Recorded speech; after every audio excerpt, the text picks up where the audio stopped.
Welcome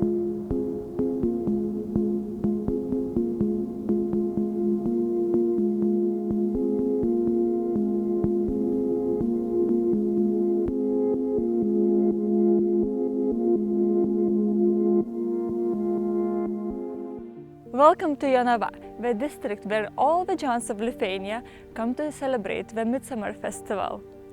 You'll find Jonava right in the middle of Lithuania, just a little bit north from Kaunas. Jonava is 1 hour away from the capital Vilnius and just less than half an hour from the second largest city, Kaunas.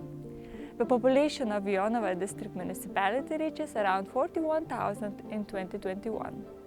Jonava district is quite small, but here you can travel to some major locations from all around Europe. Let me explain that. In Jonava district you can travel to Venice, London, Paris and even Switzerland. Yet those are tiny villages. It is thought that these names were given by the local noblemen who liked to travel and found some resemblances in the local surroundings. For example, Venice was the village which had a lot of floods. But let's go to an actual city now in Jonava district. The district capital, Jonava, is the 9th largest city in Lithuania and it is thriving in industrial business. It is home to the largest fertilizer manufacturer in the Baltics. However, the city of Jonava has a lot more to offer for the visitors. Historically, Jonava was built as a private town by nobleman Dominik Kosakovsky in 18th century. He named the town after his late father Jonas. It is situated at the crossroads between 4 cities, Kaunas, Vilnius, Ukmergė and Kėdainiai. With such a location, it soon became a hub for merchants and craftsmen, most of whom were Jewish. Although almost all Jonava was destroyed during the World War II, you can still see some of the buildings where the merchants lived in Kaunas Street.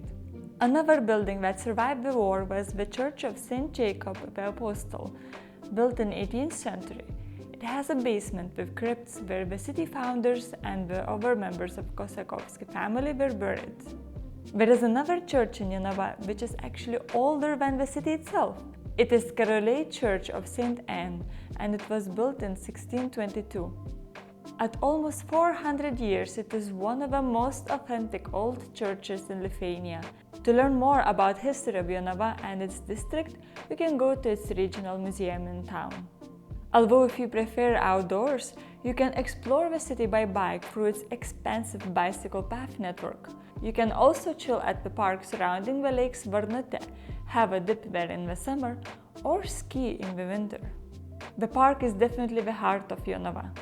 One place near the lakes Varnute attracts thousands of people every year, and that is the Valley of Žinėnės. It is an amphitheater built solely for the purpose of celebrating the Midsummer Festival and St. John's Day. Every year at the Valley of Žinėnės on June 23rd, a Republic of Johns is created. All the participants who have a name John, Jonas, Janina, or other variations of this Christian name around the world register themselves as its citizens and enjoy the festivities. The party has a fair, concerts, bonfires, and many traditional midsummer activities. A great feast for all the Johns. Another place to enjoy some culture is actually outside the city, at Žeimiai Manor house. It was built in 18th century in neoclassical style, with beautiful symmetry and grand staircase. Although just as most other manor houses around Lithuania, it was unkept throughout the 20th century and it took a toll on its looks. But now the manor is being renovated, although not just trying to quickly restore it to a fresh look. The owner is working with traditional and natural techniques that were used back in the day to build the manor house. So currently it is being restored using not only usual materials for reconstruction, but also cow's milk and curd mixed with calcium carbonate. They even tried some types of bacteria for construction. That sounds amazing.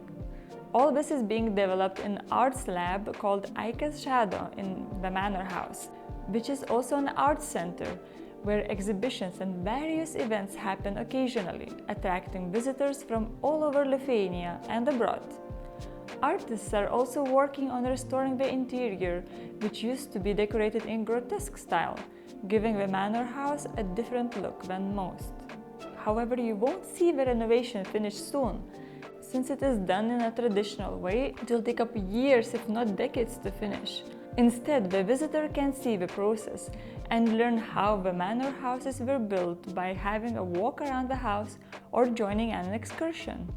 So far, I've mentioned the city and historical places, but where are the natural sites of Jonava district?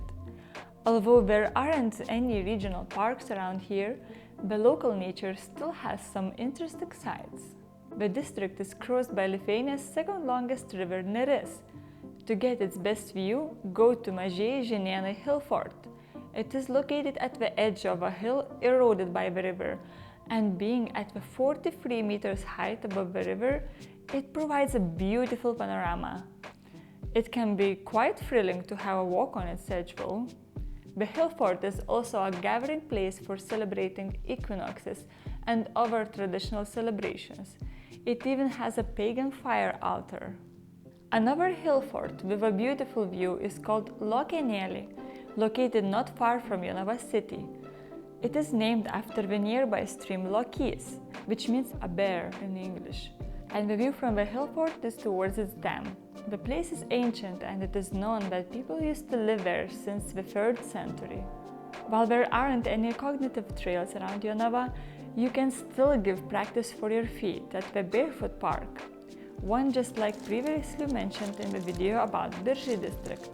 However, this one is even longer, stretching for more than 2 kilometers, which is the longest in Lithuania.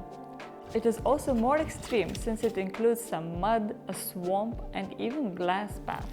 Barefoot paths are very good for your feet. They help with blood circulation, reduce stress, and gives many other benefits.